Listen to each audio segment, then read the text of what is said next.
All right, Amanda had enough of my parents' sweet meat, so she flew to her parents in Doylestown, Pennsylvania. Here is how empty the airport was. Look at this. The arrivals and departures fit on 2 screens. Here are some airplanes at the airport. This, I believe, is the new socially distant way of flying where passengers get their own airplane. Or it could be the Blue Angels. I don't know, one of them. Just kidding, her plane was unbelievably crowded. Very few flights, but every flight I think was probably packed. Here's the view from Amanda's seat leaving Florida, and this is the view of landing in Philadelphia. What a big mistake. After a month apart, I missed Amanda so much that I decided to drive to Pennsylvania to see her. On the way, I stopped at the Kennedy Space Center, where I believe they've had 10 launches this year, if my memory serves me correct. Yes! I nailed it. I got it. 10 launches. This is a United States poll. I don't know. I wish there was a guide or something, and I didn't know anything. And here is, I believe this is Atlantis. Yes. I got it. It's Atlantis. I was at the Kennedy Space Center 2 days before they had the SpaceX launch, where people were jealous that those 2 astronauts got to leave Earth, since Earth was kind of like crumbling around due to COVID. And people fighting for their, not to be killed by cops, and Trump also.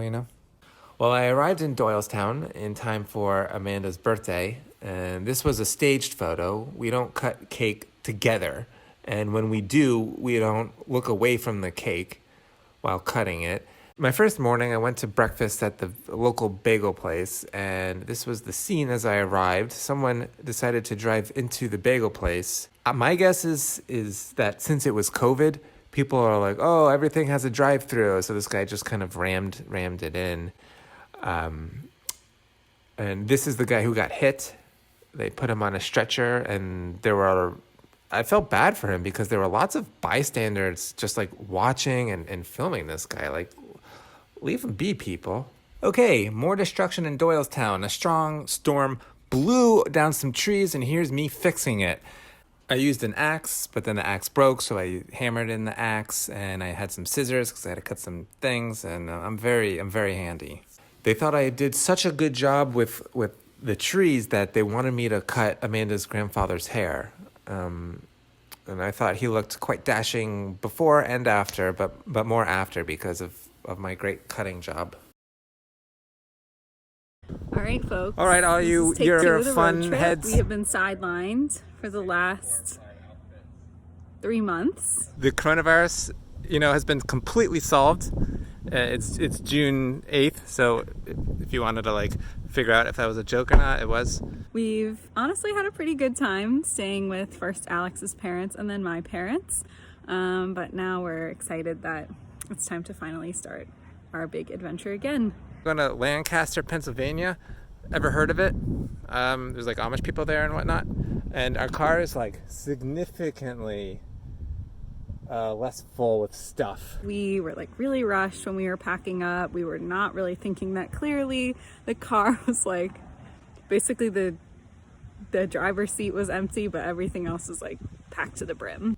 We decided that we were bringing way too much stuff, so we only wear the same 4 or 5 outfits. Alex has a lot less than me, honestly, but I did a pretty good job paring down. For example, I went from 8 pairs of shoes down to 7, and 7 jackets down to 6. But hey, it's the thought that counts. We're about to leave. We're going to Lancaster where the Amish people are. We're going to probably bring them coronavirus. Anyway, we're excited to get this thing going, and we'll keep you updated. Bye. Okay, I just said we were leaving. We were closing the doors of the car, and Alex is oh wait, my backpack's not in the car.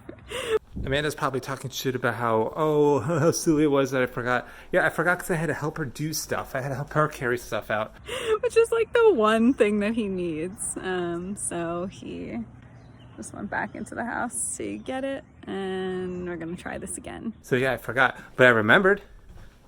Is she talking about that? No, she's talking about how I forgot for a second, and then I remembered. It really should be a heroic story.